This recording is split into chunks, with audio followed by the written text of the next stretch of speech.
কালকেতু যুবৰাজ মোৰ প্ৰমোদ কক্ষ আৰু ইন্দ্ৰৰ প্ৰমোদ কক্ষৰ মাজত কিবা পাৰ্থক্য আছেনে কালকেতু?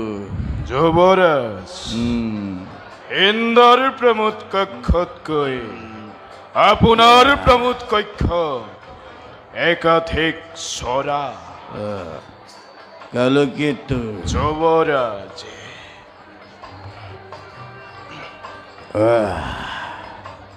শুনিবলৈ পাইছোঁ মই ইন্দ্ৰৰ প্ৰমোদ কক্ষত বোলে ৰম্ভা মেনকা তিলোত্তমা আদি চিৰ যৌৱনা নৰ্তকীসকলে নৃত্য গীত কৰি থাকে। ময়ো যদি সিহঁতৰ ৰূপ যৌৱন উপভোগ কৰিব পাৰিলোহেঁতেন নিশ্চয় মই আৰু আনন্দিত হ'লোহেঁতেন কালকেতু। যুবৰাজ ইন্দ্ৰৰ প্ৰমোদ কক্ষ নৰ্তকীতকৈ আমাৰ নৰ্তকী একাধিক চৰা। তুমি মোৰ মনৰ কথা বুজাও কালকেতু, তুমি মোৰ মনৰ কথা বুজাও। সঁচই আজি মোক নৃত্য গীতৰ বৰ প্ৰয়োজন। ভাল যুবৰাজ, এতিয়াই মই নৃত্য গীতৰ কৰিমাইজন।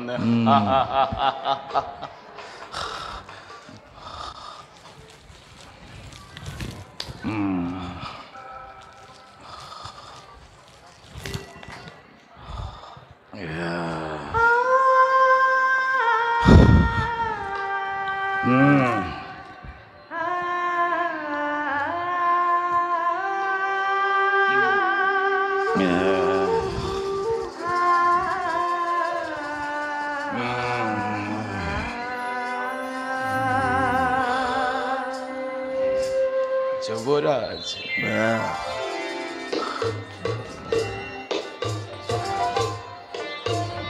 জয় জয় হরাই জয় মথুরাপুরী প্রণাম তোহারি চরণে জয় জয় হরাই জয় মথুরাপুরী প্রণাম তোহারি চরণে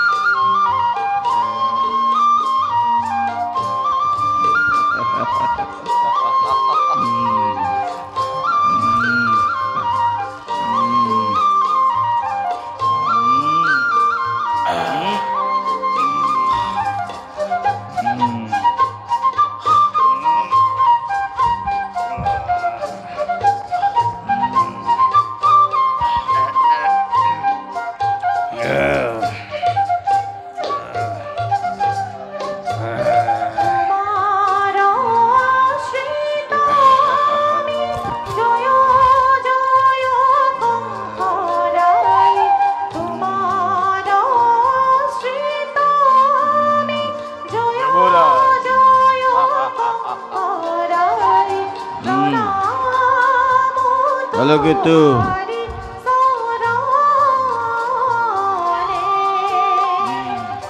জয় জয়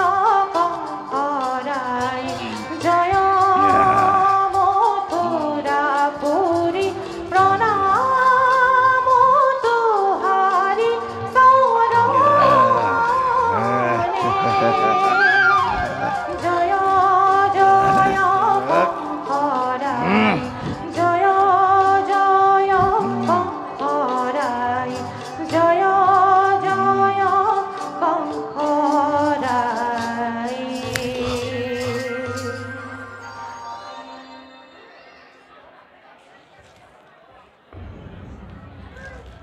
আলোকিত যুবরাজ নৃত্য গীত বন্ধ হল কিয় যুবরাজ দুৱাৰ হন্ত বসুদেৱ আহিছে বকুদেৱ আহিছে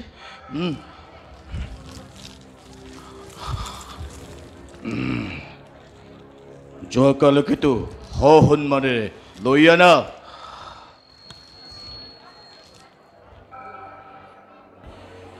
মহাৰাজ বসুদেৱ আহিছে অকস্মাতে কিয় আহিলা বকুদেৱ পূৰ্বৰ প্ৰতিজ্ঞা পালিবৰ হেতু লৈ আহিছোঁ দৈৱকীৰ গৰ্ভজাত প্ৰথম সন্তান সন্তান ইছে কংসৰ প্ৰাণপাৰে এই প্ৰথম সন্তান যুৱৰাজ হা প্ৰথম সন্তান দৈৱবাদী স্পষ্ট ঘোষণা আছিল যে দৈৱকী গৰ্ভজাত অষ্টম সন্তানে কংসৰ প্ৰাণবলী বাকীবোৰতো নহয় তেনে স্থলত এই অজান শিশুটিক বধ কৰি কিয় মিছাতে মই পাপ কৰোঁ আচৰণ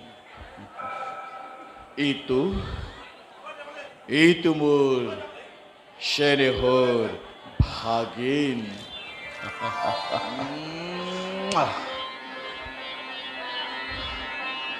যুৱৰাজ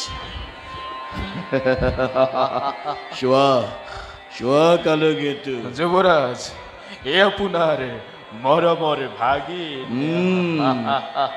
মোৰ ভাগিন ধন্য ধন্য বসুদেৱ সঁচাই তুমি পৰম মহন্ত নাই মোৰ প্ৰয়োজন দৈৱকীৰ প্ৰথম সন্তান লৈ যোৱা বসুদেৱ ভাগিনে উভতাই দিয়াকৈ স্নেহৰ ভগ্নী দৈৱকীক ভাল মহাৰাজ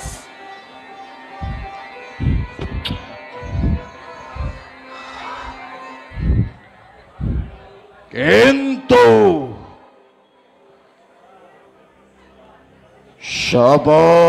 বসুদেৱ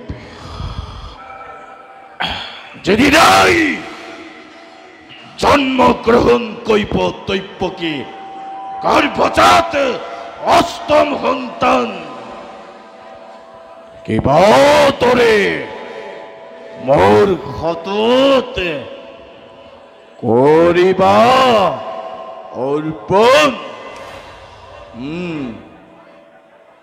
যোৱা ভাল মহাৰাজ এতিয়া মই আহিলোঁ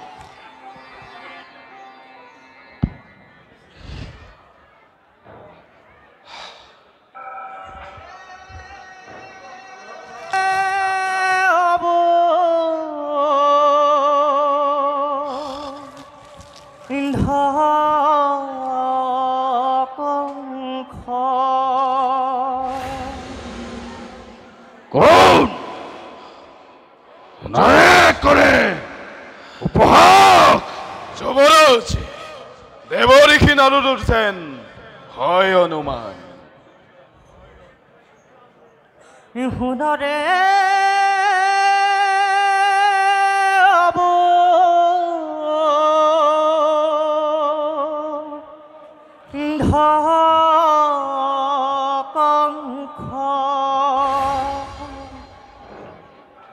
বসুদেৱৰ আদি কৰি যতে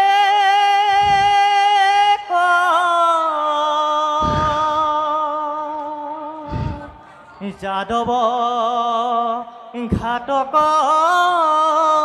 বংশ কংস নাৰায়ণ নাৰায়ণ। প্ৰণাম দেৱৰ্ষি, আপোনাৰ আগমনে কৃতাৰ্থ কৰিলে মথুৰা পৰি।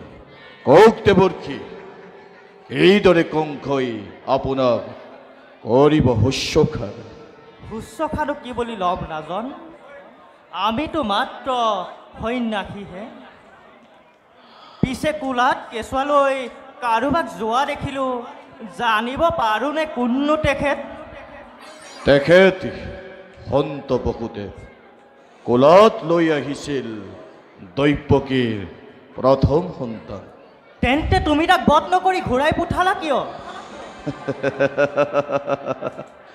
দেৱৰ্ষি, দৈৱবাণীৰ স্পষ্ট ঘোষণা আছিল যে দৈৱকী গৰ্ভজাত অষ্টম সন্তানহে কংসৰ প্ৰাণবৰী, বাকীবোৰতো নহয়। তেনে স্থলত কিয় এই অজান শিশুটিক মই বধ কৰি পাপ কৰোৱাচোন? আচলতে কি জানে দেৱৰ্ষি, বহুতে এজন সন্ত পুৰুষ। সাধু পুৰুষ, যি লোকে সদা সৰ্বদা তোমাৰ মৃত্যুকে কৰে আগমন, সেইজন আকৌ সাধু পুৰুষ। তুমিও যে মূৰ্খ দৰে কিয় কৰিলা আচৰণ? প্ৰথমো যে অষ্টম হ'ব পাৰে আৰু অষ্টমো যে প্ৰথম হ'ব পাৰে, নুবুজিলা ইয়াৰ সমবেত? দেৱৰ্ষি, প্ৰথম কিদৰে অষ্টম হ'ব পাৰে, অষ্টম কিদৰে প্ৰথম হ'ব পাৰে, মোক সকলো বজাই কওক দেৱৰ্ষি। কবৰ বাবেতো আহিছোঁ। চোৱা, মোৰ হাতত এপা অষ্টদল পদ্ম, ইয়াৰ কোনটো পাহি প্ৰথম আৰু কোনটো পাহি অষ্টম তুমি জানো ক'ব পাৰিবা ৰাজন? অস্পষ্ট দেৱৰ্ষি। তেন্তে চোৱা এই ফুলপাহক, যদি মই ইয়াৰ পৰাই গণনা কৰোঁ, প্ৰথম, দ্বিতীয়, তৃতীয়, চতুৰ্থ, পঞ্চম, ষষ্ঠ, সপ্তম আৰু এই অষ্টম।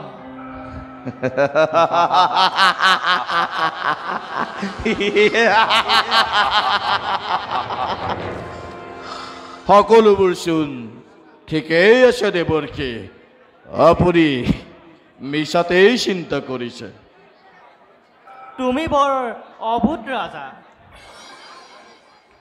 আকৌ চোৱা, এই ফুলপাহক যদি মই ওলোটাকৈ গণনা কৰোঁ, তেতিয়া চোৱা, অষ্টম, সপ্তম, ষষ্ঠ, পঞ্চম, চতুৰ্থ, তৃতীয়, দ্বিতীয় আৰু এই প্ৰথমেই অষ্টম, অষ্টমে প্ৰথম, প্ৰথমেই অষ্টম, অষ্টমে প্ৰথম, প্ৰথমেই অষ্টম, অষ্টমে প্ৰথম, প্ৰথমেই অষ্টম, অষ্টমে প্ৰথম। এতিয়া বুজিলাতো কওঁ? নাই দেৱৰ্ষি, এই কেতিয়াও সম্ভৱ হ'ব নোৱাৰে। সেয়েহে কৈছোঁ ৰাজা, তুমি বসুদেৱ আৰু দৈৱকীক বন্দী কৰা ব্যৱস্থা কৰা। কাৰণ দৈৱকীৰ প্ৰতিটো সন্তান তোমাৰ চিৰশত্ৰু। সেয়েহে সিহঁতক এটিকৈ বধ কৰা। অনিলাকালেকতো বসুদেৱ আমাৰ মৃত্যু নহয়, বসুদেৱ মোৰ ঘোৰ শত্ৰু। অকল সিমানে নহয় কওঁ,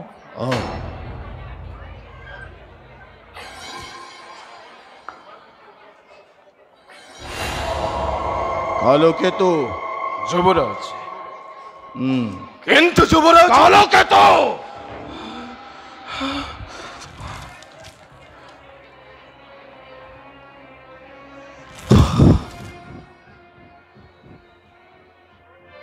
তোমাৰ পিতা উগ্ৰহেন, লগতে সমগ্ৰ মথুৰা প্ৰজা আজি তোমাৰ বিদ্ৰোহী সকলোৱে তোমাৰ পাণ নাখৰ কৰিছে ষড়যন্ত্ৰ কি ক'লে দেৱৰ্ষি মোৰ পিতৃয়ে মোৰ বিৰুদ্ধে কৰিছে ষড়যন্ত্ৰ দিব্য জ্ঞানে সকলো জানি মই এই বাৰ্তা তোমাক দিবলৈ আহিলোঁ তুমি তোমাৰ পিতৃৰ ওপৰত তীক্ষ্ণ দৃষ্টি ৰাখিবা আৰু বিদ্ৰোহী প্ৰজাক দমন কৰি ৰাজ্য শাসন কৰা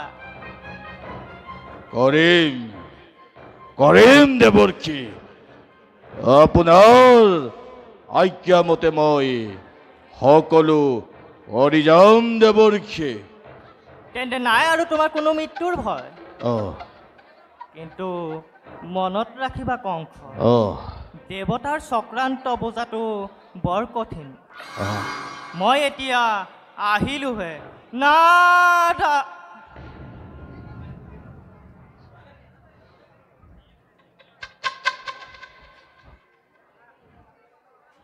প্ৰথমে অষ্টমে প্ৰথম নাৰায়ণ নাৰায়ণ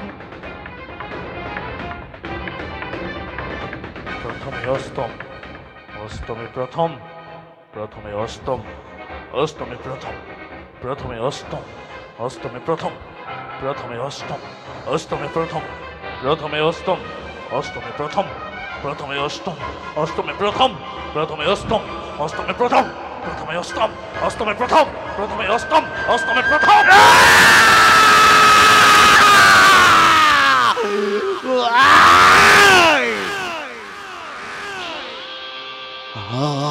প্রথমে অষ্টম অষ্টমে প্রথম প্রথমে অষ্টম অষ্টমে প্রথম প্রথমে অষ্টম অষ্টমে প্রথম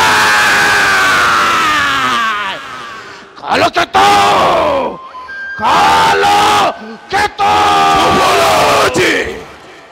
রক্ততে বন্দী করা বহুদের দৈবকিক অন্ধকার পুতাহলত মানব রূপে জন্ম ধরে দানবিকায় চাঁদ সৃষ্টিত মই গতম মহা প্রলয় ও সৃষ্টিত মই গতম মহা প্রলয়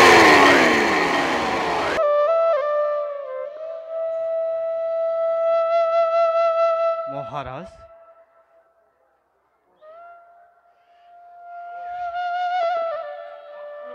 মহারাজ অক্রোর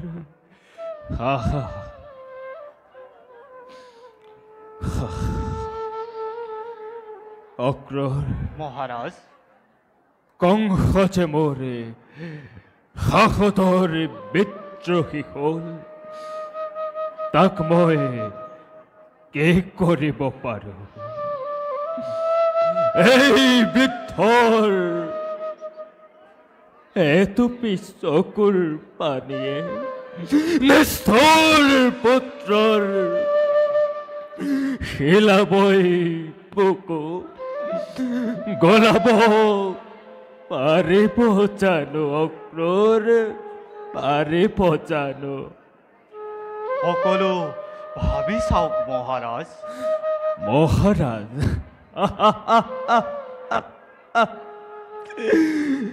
মহাৰাজ বুলি কৈ মোক তুমি লাজ কিয় দিয়া অক্ৰোৰ মহাৰাজ মই যে আজি পুত্ৰৰ হাততে বন্দী মোৰ পৰা ৰাজদণ্ডকে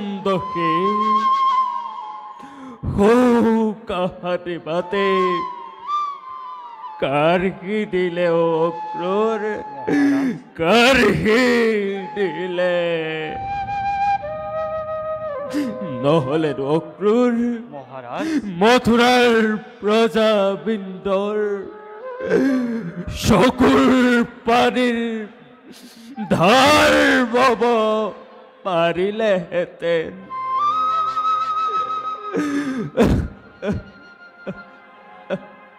সঁচাকৈ মথুৰা আজি অতি অৰাজক কংসৰ কঠোৰ শাসনত মথুৰাবাসী আজি উজ্জীৱিত।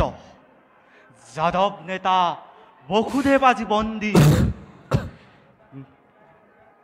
প্ৰজাসকলৰ সকলো ন্যায় অধিকাৰ ভৰিৰে মোহাৰি তুষামোদকাৰী ৰাজ কৰ্মচাৰীসকলৰ স্বেচ্ছাচাৰিতাক কংসই সকলো প্ৰকাৰে প্ৰশ্ৰয় দি গাৰ বলেৰে ৰাজ্য শাসন কৰিছে। ন্যায় বিচাৰ পাবলৈ বুলি প্ৰজাসকলে ৰজাৰ আগত গৈ অভিযোগ কৰিলে। নিজেই সৰ্বশান্ত সৰ্বহাৰা হৈ চকু পানী টুকি উলটি আহিব লাগে। ইয়াৰ বিচাৰ কোনে কৰিব মহাৰাজ? সমগ্ৰ মথুৰাবাসীৰ প্ৰজাৰ হৈ মই কতবাৰ অনুৰোধ কৰিছোঁ।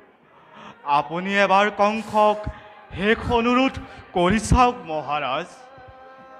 একো লাভ নাই অক্ৰূৰ, মহাৰাজ একো লাভ নাই। আজি যদি পিতৃৰ কথা পুত্ৰই শুনিলেহেঁতেন, প্ৰজাৰ কান্দোনত যদি ৰজাই কাণ দিলেহেঁতেন, তেতিয়া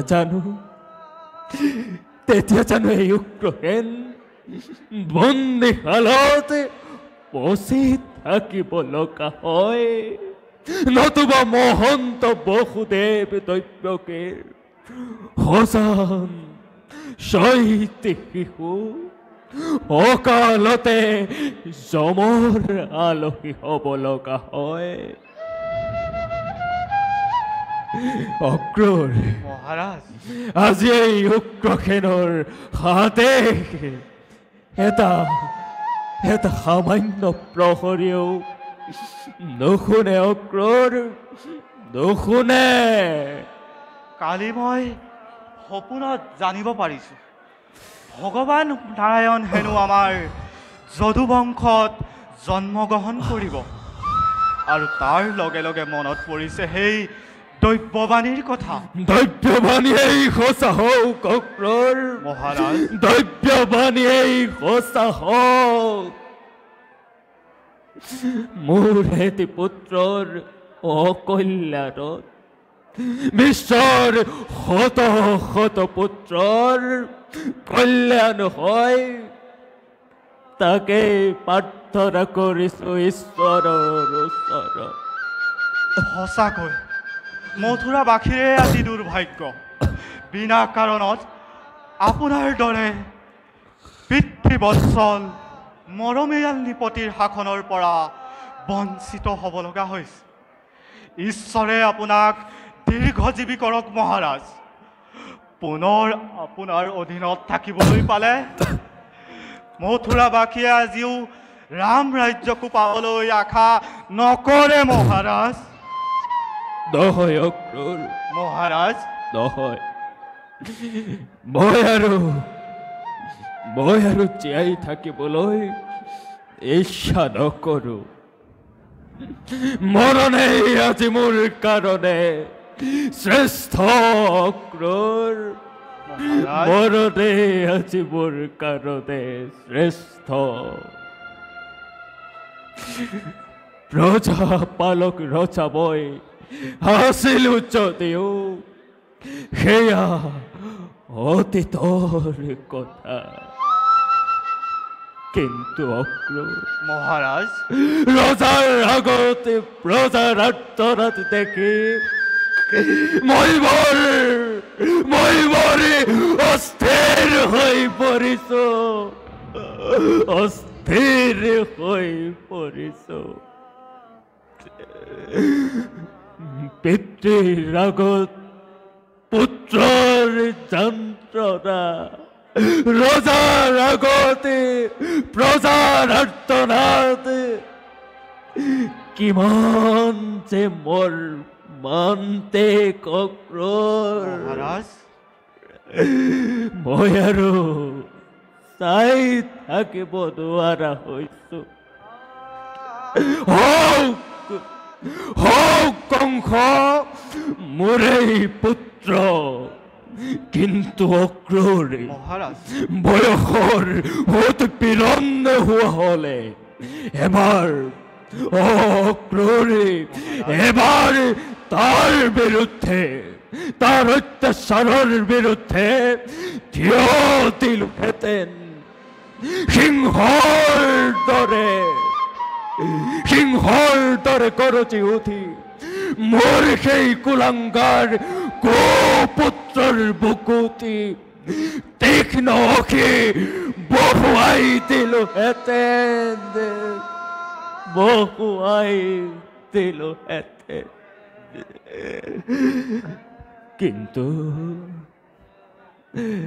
কিন্তু কি কৰিবা অক্ৰূৰ মহাৰাজ মই যে আজি সেই সৌভাগ্যৰ পৰা বঞ্চিত নহ'লেনো অক্ৰূৰ আজি মথুৰাৰ প্ৰজাবৃন্দই এনেদৰে আহুমনীয়া কাঢ়িব লগা নহয় অক্ৰূৰ নহয়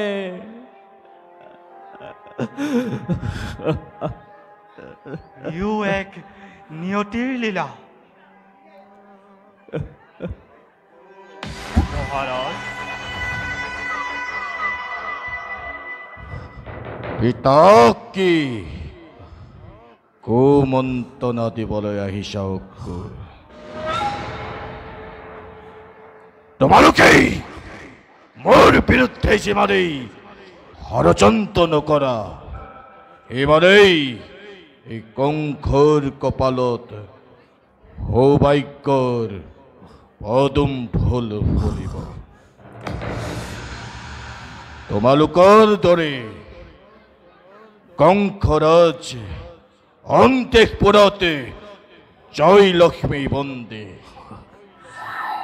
কংসৰ ভয়ত আজি স্বয়ং বিধাতায়ো অতি সাৱধানে বিধিলিপি বাধ্য কৰিছে কংস পিতা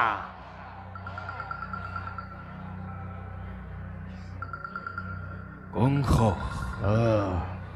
তোৰ এনে উৎপন্দালিৰ কথা সুধিবলৈ মই অলপ ইচ্ছা নকৰো তুমি শুনিবলৈ ইচ্ছা নকৰিলো মই তোমাক শুনাবই লাগিব কংস পিতা মই তোমাক শুনাবই লাগিব আৰু তুমি মোৰ কথা শুনিবই লাগিব কংস শুনা পিতা দৈৱকী সতী শিশুক এটিকৈ মই শিলত আচাৰি কৰিলো নিধন পিতা কৰিলো মই নিধন বাকী আছে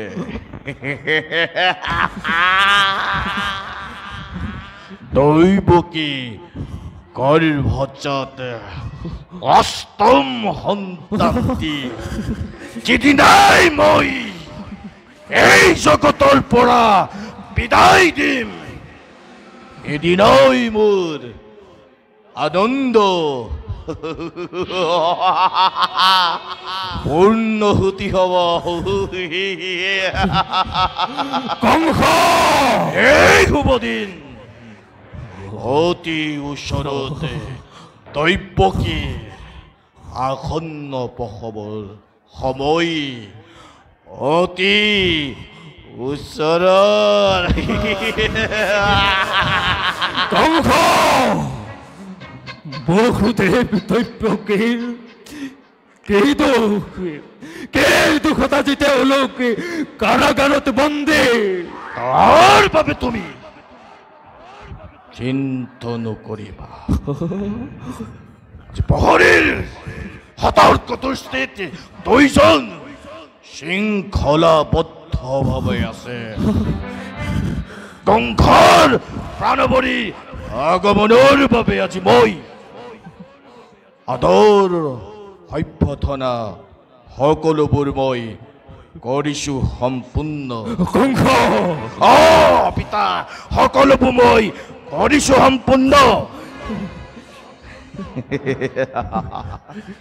এই শুভ দিন শুভ ক্ষণ আজি এই শুভ দিন শুভ ক্ষণৰ বাবে শত শত সহস্ৰ পোহৰী আনহে নলকে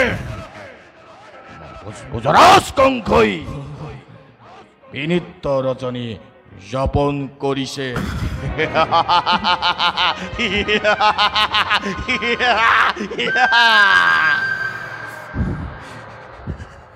আৰু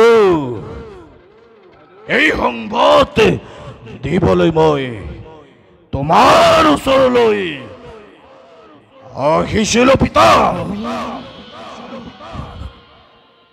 পিতা পুত্ৰৰ মাজত কোনো ৰাজনীতি নচলিব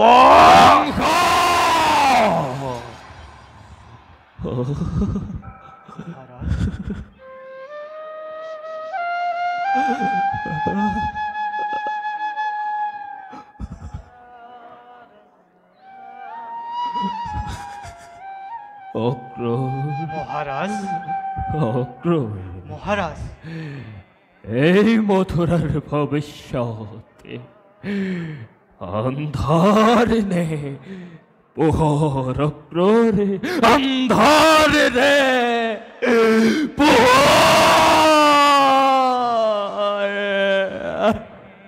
ই যে বৰ জটিল প্ৰশ্ন মহাৰাজ আশা কৰোঁ পোহৰেই হ'ব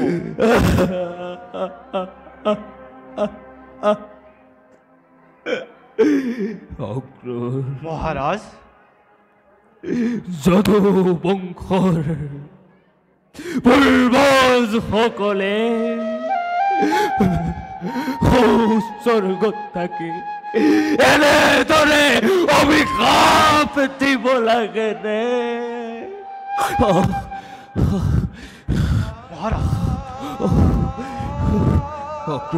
মহাৰাজ মই আৰু মহাৰাজ মই আৰু এখন্তেকো স্থিৰে থাকিব পৰা নাই মহাৰাজ মোক তুমি শয্যালৈ লৈ বলা অক্ৰূৰে মোক তুমি শয্যালৈ লৈ বলা